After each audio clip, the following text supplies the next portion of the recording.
Well, I'm breaking with protocol and releasing a whole story in one day. Why on earth would I do that? Well, the episode I was commentating upon was released on this day, 56 years ago exactly, so I couldn't resist the chance to tie that in, especially as today, January the 2nd, is also my birthday. So it's my gift, if you like, to you. Now, of course, if you're not listening to this on its release date, well, this means nothing and ignore all of that. But now you won't forget my birthday next year, will you? Anyway, on with the show.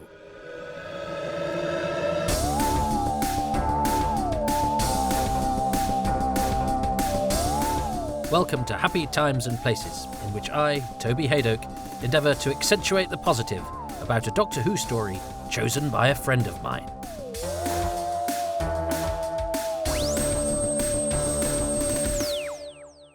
Hello, lovely Toby Hadoke. It's Andrew Elland here. Since I'm not an actor who played a small role in Doctor Who, you probably need reminding who I am. I'm a TV script editor. I worked on Detectorists, Chewing Gum, Red Dwarf, Miranda, and I've written a few things. Horror movie After Death, Channel 4 Black series Outsiders, and I've got a sci-fi sitcom coming to Children's BBC in 2021. But you don't want to know about that. You want to know what story I've nominated for you to watch, and it's The Rescue.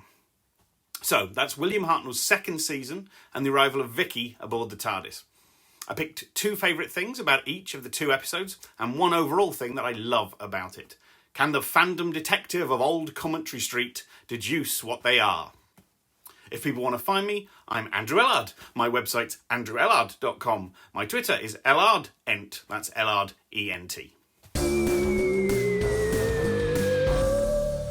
Hello, everybody. It's the middle of the night, and I'm doing my first William Hartnell story for Happy Times and Places. You know what it is, because it said that in the title, and if you are about to watch the episode, you've got it all lined up, so press play now.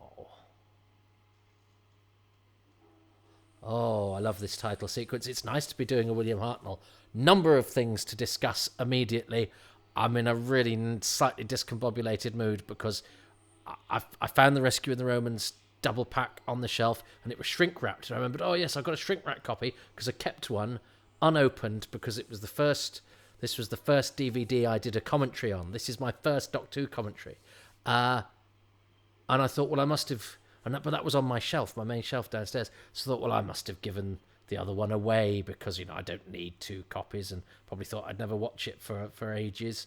So it didn't matter that, the shrink. So I kept the shrink wrapped one. So I opened it up to watch now. A virgin shrink wrappage. And then I remembered, oh no, I do keep some spares upstairs. So I went upstairs and there was an shrink wrapped one there. So 15 years that's been shrink wrapped, untouched, perfectly preserved, and now I've just rather carelessly opened it, and in fact I was so annoyed. That's not the one we're watching. I immediately put it back and put it upstairs, but it's not shrink wrapped anymore. So my collector, I'm not much of a collector, feels sick inside that I didn't just check upstairs, and I've undone all that preservation, because I'm sure there's a real shortage of copies of Anyway, so hello. I also, this is also different because out of shot and out of earshot, my other half is what she's saying, because I would have quite liked her to have interrupted or knocked on halfway through, so I could have gone, "You can't come in," which will become a favourite pastime of watching this.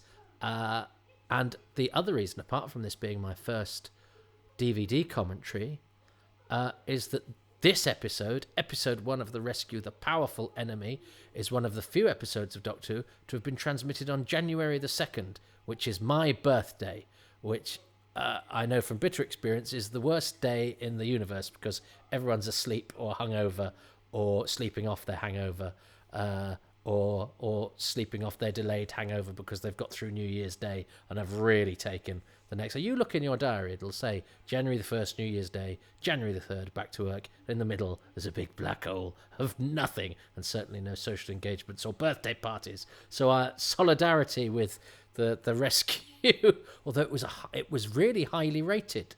It got really good viewing figures, so obviously everyone was hungover and staying in. I love Vicky's costume. This is Maureen O'Brien. It's Vicky, who I used to be quite cross with because she didn't do many interviews about Doctor Who, and when she did, she came across as really dismissive.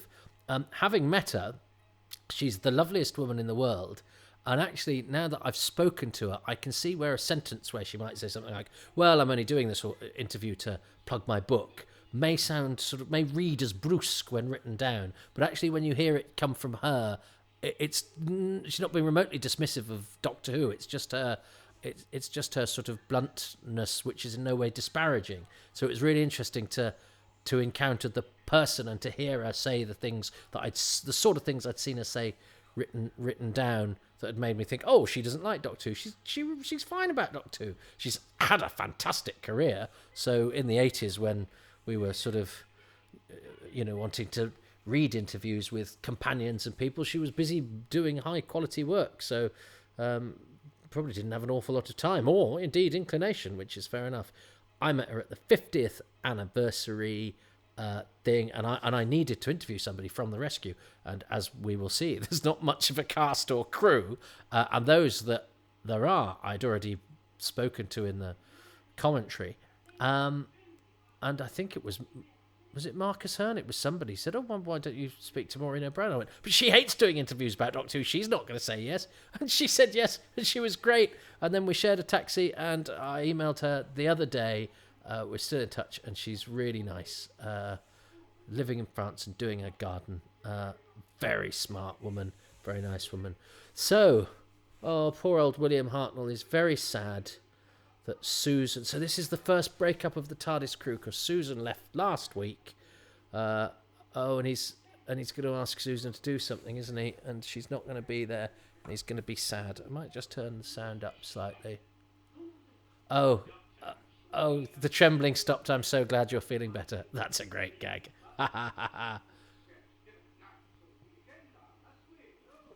This is non-alcoholic, by the way. I'm having a late night beer and watching Doctor Who because I love Doctor Who. I don't know about you. And I do love black and white Doctor Who. I'm interested. And what's also nice about this, because this is not a story of great heft, let's be honest. It's a man pretending to be locked in a cupboard to for some reason string a young woman along. And in fact, I remember in the book Doctor Who The Early Years, which, that was like the Dead Sea Scrolls, because my mum had bought it, because I'd seen it in the Longleat shop, and it got pictures of old Doctor Who, and I went, oh gosh, if money was no object, I'd love that. And my mum obviously had then gone back to the shop, because she bought a load of stuff that she then put in a cupboard in one of the rooms in our house, ready for Christmas, and I found it. So I would occasionally sneak in there and have a look. Now, I didn't read the whole book because I knew that I wanted something to be there for Christmas. Oh, I love that bit where he speaks for Susan and she's not there and he looks so... Look at him. He's heartbroken. And there's a sort of stillness there. He was a good screen actor, Hartnell. Oh, yes. There's a real vulnerability about him there. And I love the way these two are with him. The dynamic between these three is a thing of beauty. Look at them. Aren't they? Don't you just love them? Don't you want to be with them? I think this TARDIS crew is absolutely... And I love this cave and the darkness. The lighting in here is fantastic, with the TARDIS flashing. So it is the inky blackness of that cave set is terrific. And the flashing light is... I haven't seen this for so long. And it's an odd dynamic, this. I will say this a lot because oh, hang on, you can see the back of the cave through the back of the TARDIS, look. So the TARDIS prop hasn't got its back on. That's a special dimensional trick where the chameleon circuit has blended the insides of the TARDIS with the cave. See, you can explain anything you like with sci-fi. So yeah, the Doctor Who The Early Years. And I remember there was a picture from the rescue, and it said something like, "Yeah, you're being quite rude." That was a sort of Donald Trump hand gesture. That, when he's being rude about somebody. Yeah, Ian. Although I approve of the pocket square, I always approve of someone with a pocket square. Yeah, and there was a picture in Doctor. What she's doing now, Ian, Susan, because she's. You left her many years in the past. What she's doing now is being dead. That's the sad thing about time travel. You leave somebody and you travel forward a few hundred years, and the person you've left behind. Oh, Coquillion! I love that mask, and and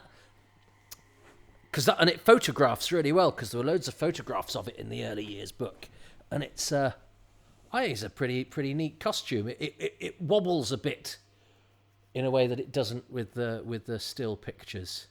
So those antennae are a little bit. They detract a little bit, whereas the still pictures it looks incredible. It was one of those pictures where it said the rescue was the story none of the original cast wanted to do or something. I can't remember why. That's very good, isn't it? 2-bit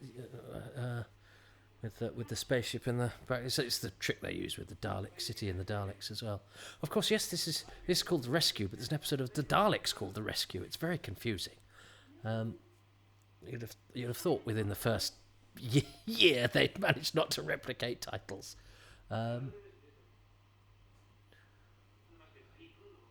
So the early years made an allusion to the fact that the cast didn't originally want to do this script. Not quite, and I'm sure it explains, but I remember that, and I don't remember the details. Apart from obviously there is a certain subtext of going why has Bennett kept Vicki alive and what exactly does he want to do? And that mask survived. There's a brilliant publication called Nothing at the End of the Lane, published by Richard Bignell, who is the great Doctor Who researcher, and he's always very good at sharing his knowledge and his spoils.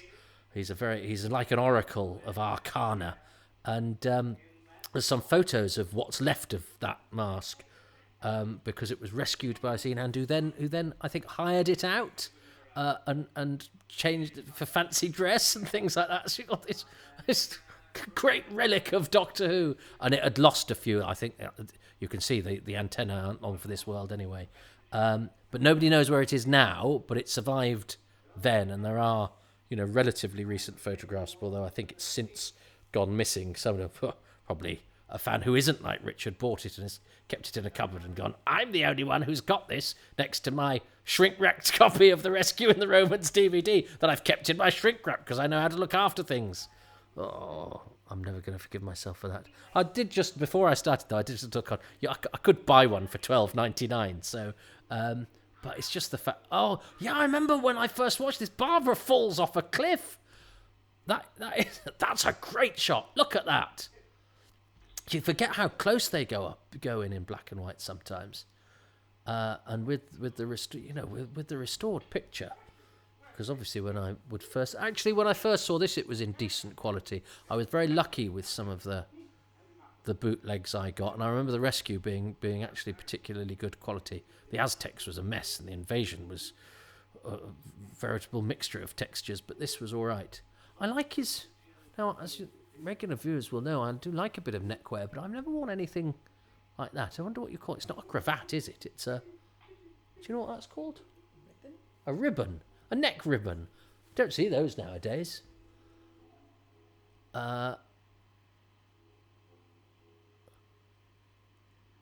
Coquillion. That's a good name, isn't it? And Coquillion... Now, I sometimes don't mention things that I think are obvious. However, Coquillion is credited as Sidney Wilson, which is a mixture of the names of Sidney Newman and Donald Wilson, who essentially created Doctor Who. Yeah, look, the TARDIS hasn't got a back.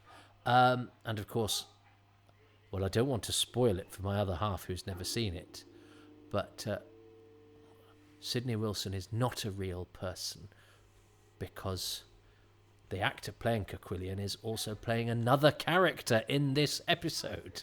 And the list of suspects is huge.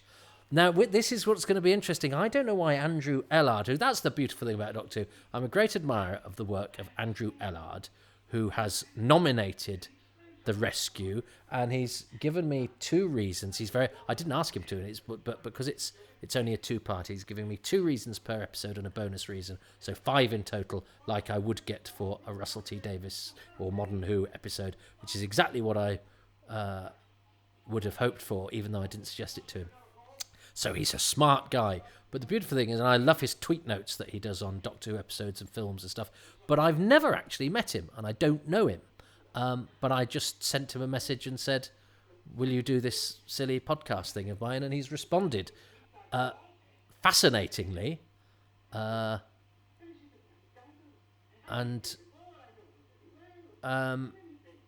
I will be interested to see what he chooses and why he, as a great man of scripts, has chosen this story, which is very much an introduction to a companion, and not an awful lot else. I think if it is, although people do like it, I think people like it because it's short. Because I think a 6-part black and white is quite a big ask for today's audience. Whereas this whole story is the length it takes to do a modern story. But yeah, I would be interested. I'm sure he will choose. Oh, I should have got a pen and a thing. I will have to remember what my favourite things are. Definitely, think I'm going to choose the bit where he calls for Susan and she's not there and he's really sad. And I suspect I would be surprised if Andrew didn't choose that. He's not going to choose the fact that it was broadcast on my birthday. Although I hadn't been born then, by the way. There were quite a few January the 2nds to come before the one where I was sent mewling and puking into this world. I love William Russell. I love William Hartnell too. There's something really comfortable about this TARDIS crew. I really like being with them. Oh, and I'll tell you what I really like. I like the fact that they've gone to the effort of putting the set on an angle, because obviously, as we saw in the model shot, the spaceship is broken into 3, and on the rocks like that. But you can, and that's how they've done it with the set, and not with, I don't think with tricky angles. I think they've gimbaled it up, or they've built it on an angle. And that, it sells it. It's brilliant. And she's so good too. And I love her costume. I love her neck thing round her neck. Neck things go around the neck. I know, yeah. Neck things, neck strings. Oh, he's so mean to her.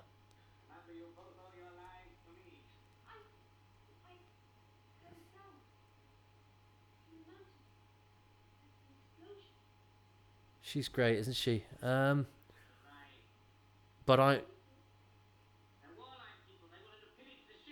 yeah, he's I mean, he's not trying to be nice, I have to say.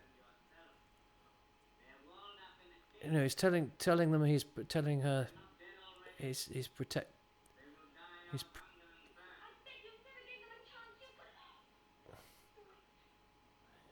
Yeah, she was originally, she wasn't going to be called Vicki, was she? She was going to be called Tanny or Lucky. And I have a script for the Space Museum, which is a later story where she is actually written as Tanny. I think Vicki slightly dates better. So Kerkullian has gone to talk to Bennett. Did you say you can't come in? Yes, that's what I wanted to do to you. Other half out of shot. I wanted you to come and get something from the fridge. And me go, you can't come in, because he does it quite a lot. Oh yeah, she's hiding Barbara. Barbara's hair in this is amazing. I mean, I assume that takes some doing to make your hair like that. That's quite a lot of it. Are you looking to me for? Yeah, for hair. I want to know how you make your hair like that in the 60s. The top of her head. red because she's just come out of the blanket. Yeah, well, that's true. She has, Back combing. There's the tip there. So if you want to do a Babs original, back comb your hair, but you need a lot of hair. But she looked a right state in the morning.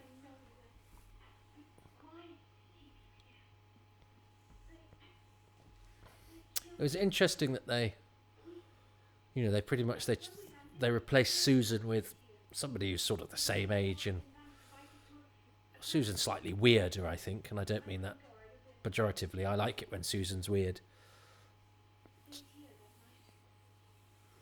She's got a really sort of big-eyed, sad, innocent quality, hasn't she? Oh, yeah. I wonder if this was her audition piece. It's a nice bit.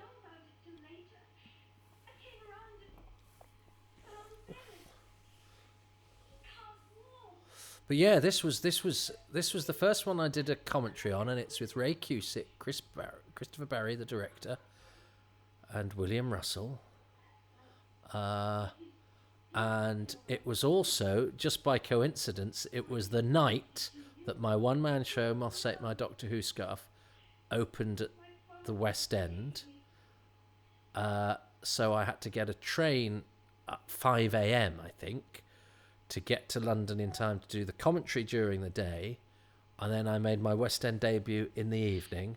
And then when I got back to I was going to say hotel, it was a Travelodge, in which my director, Mark, because they couldn't afford to put him up as well, shared my bed. And we had a few drinks, and we were just going to sleep. And then Chortle announced the Sony nominations, and Moths Ate My Doctor Who Scarf, the radio version, got nominated for a Sony Award. So that was it was an April day, 6th, 9th, something like that.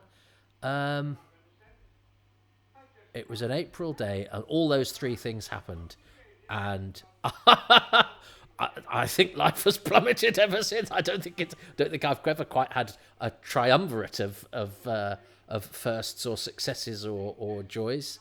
So that's another reason for me to be very fond of The Rescue. But I can't really say that, just the dynamic of the crew, this bunch, I suppose, because we take that for granted, because they're like it in everyone. It's not typical to this. And these two have got a great dynamic. And these two have a great dynamic.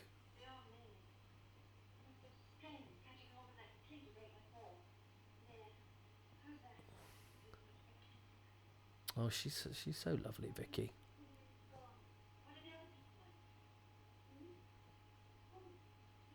Yeah, and it was amazing having had that early years book and to have read those names, having stolen them from the cupboard, to then be in a room at Television Centre with where it had been. How was this made at Television Centre? No, this was made at Riverside, wasn't it? I don't know. Can't remember. Riverside, I would guess. No. I might tell you in episode 2 because that's niggling me. There's a photo of that. We've got lots of lovely black and white photos from these days, and those design photos that Ray Cusick gave to the early years book. And the early years book I'd taken with me to get signed. Where's Caquillian gone, Bennett?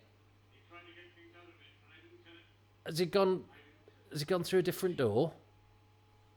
Or yes, he has, Bennett, and you know that, don't you?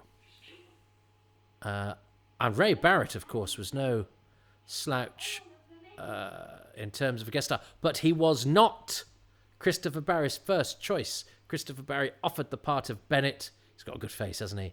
To he had very he's got a very pockmarked face, Ray Barrett, which he was very sort of open about, saying it actually helped him get parts because he had a sort of lived in look. Which is, of course, from, teenage acne and stuff. I know as a psoriasis patient that the skin can be a pernicious beast, but actually having a lived-in face is quite good as a character actor. Ray Barrett got loads of work, good actor. But no, the part was offered to Bernard Archard, who was obviously a favourite of Christopher Barry, because then he did agree to be in Doctor Who for Christopher Barry in Power of the Daleks, in which he plays the villain Bragan, and then comes back in Pyramids of Mars, not for Christopher Barry, but for Paddy Russell. But yes, he was offered the part because I guess he was doing Spycatcher at the time, so he was a big name, but turned it down. Just didn't fancy. Because those days when as an actor you could get offered a guest lead in a TV series and just go, yeah, no, I don't fancy it. Because I'm sure he didn't say I'm busy. He didn't even soft serve and go, oh no, I'm doing something. He just went, no, you're all right.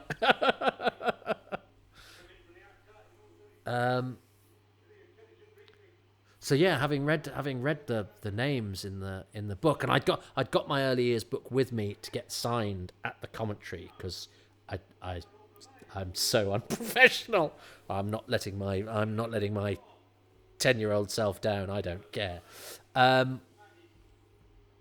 And so it ended up being a prop on the set of my West End show because I decorated it with some of my personal Doctor Who ephemera. And what was very beautiful is that Jeremy Bentham, who I found this out years later, who wrote Doctor Who the early years, had come to see it at the West End. And a group of them had come, of the sort of the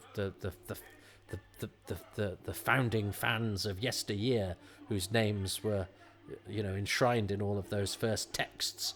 And he'd been quite chuffed to see that his book was on my sofa on my set, and quite right too. It was as I say, it was like an ancient screed full of magic. I like Sandy the Sandbeast. I think that's a good design, and this is great. Perils of Pauline stuff. Is it a good design? Well, actually, I'm regretting saying that because it didn't look great there. But no, no, Sandy the Sandbeast is fine. So, Caquillian Sidney Wilson. Don't go looking for Sidney Wilson. He doesn't exist. That was jolly.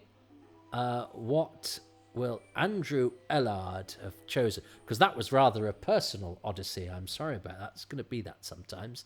But just because there's various different things in that story that chime for me. However, so the two things I'm going for William Hart, the Doctor, calling for Susan, realising she's not there and looking desperately sad, and Ian and Barbara being lovely to him. And I think I'll go for the design of Caquillian's mask, which I think is really spiky and scary. And it's a good design. It does the job. Striking.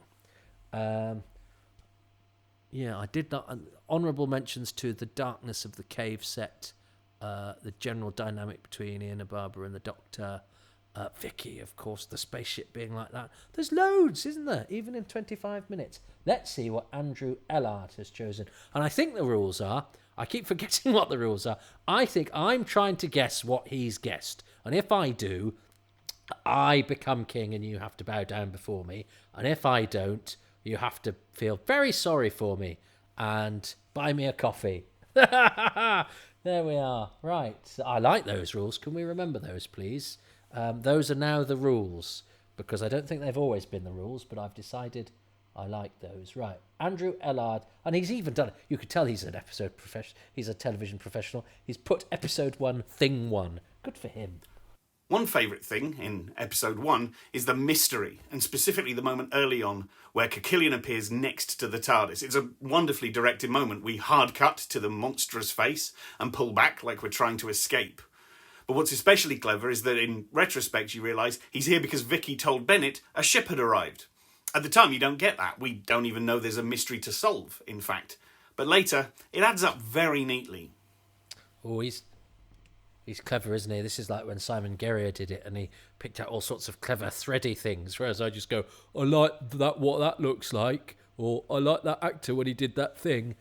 Andrew's, of course, a script editor, so he's going to go, I'm going to piece all these magical things together and be clever and explain why I work in television regularly. Okay, But, always judge a man by the quality of the guests of his podcast, is what I say. So, and I said that whilst looking away from the microphone, which is what records the podcast, looking in the camera, which records the video bit. Yes. A real favourite thing about this story for me is the emotional capability of it all. Where a lot of the early shows felt overly functional, this never forgets to connect events to emotions and character perspectives. What everyone thinks and feels. Everyone has an inner emotional life. We get the Doctor asking for Susan in the TARDIS and catching himself, remembering she's gone. It's an old trick, but it's wonderfully acted. We get him calling from inside the TARDIS, "Remember, I can hear what you're saying." He lies to Ian and Barbara that he's going for a nap, when in fact he's checking his own faulty memory to see if this is indeed the planet Dido. He keeps up his bravado in the caves, pretending it was Ian who needed a rest, not him.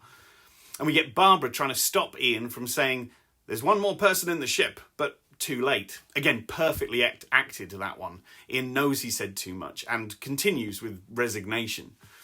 Which I know all feels small, but it allows for comedy to work among the core cast in a way it doesn't always. The comfy irritation of Ian posing the torch in the Doctor's face, or Vicki observing that Barbara is 500 years old. And look how those tiny shoots grow across the story. Eventually we get to the Doctor eavesdropping, hearing himself being described and genuinely touched by it. We have the reveal that he always knew the Didonians looked human, that the Kikilian costume is exactly that, a costume. Perhaps best of all, we have Vicki never forgetting that while Bennett committed mass murder and genocide, the key thing for her is that he killed her father. Compare and contrast that with the way Nyssa basically stops minding that the Master is walking around wearing her dad's face. Wow. Well, there's no way I was going to say all of that, especially as some of that's for episode 2. I think Andrew's just ruined it for my other half by giving away who the killer is, i.e. the only other person in the story. Well, I mean, he did say he started, because there was quite a lot in his thing. Thing 2 was quite a lot of things, including the Doctor and Susan. I did say I like the dynamic between them. So I think I'm having that. I think that is part way towards my coronation. So it's even Stevens, one apiece between Andrew and I. So I've got half a cup of coffee and half a kingdom, which I'll take. I don't need anybody to come to my rescue. So thanks for that. I'm probably going to watch the other episode now. You will have to return some other time. So for now, thanks for watching. And what? Well, that's the first time I've seen a Doctor Who episode where it was how you taught me to remember the neighbours' names. It was how I taught you to... Oh, we have neighbours called... The only thing I'm doing in lockdown... fact, we're going to leave it on a... Because what happens is, when I talk when the episode's not on, it means that I then have big gaps of the episode where I haven't got anything to say. So I'm going to leave you on a cliffhanger to explain that contribution. So come back next time, unless I do 2 episodes at once, which I haven't decided yet. But anyway, in episode 2... I shall reveal all. But for now, go away. You can't come in.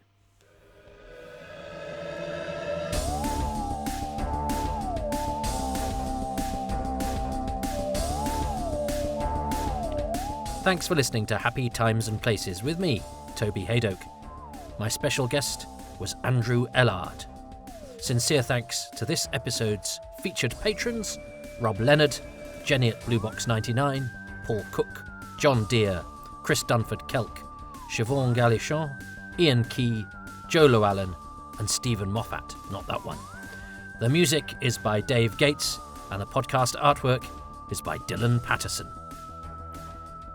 Don't forget to subscribe and to please rate this 5 stars wherever it is you happen to pick up your podcasts. That sort of stuff really does help. Oh, and why not subscribe to my YouTube channel as well?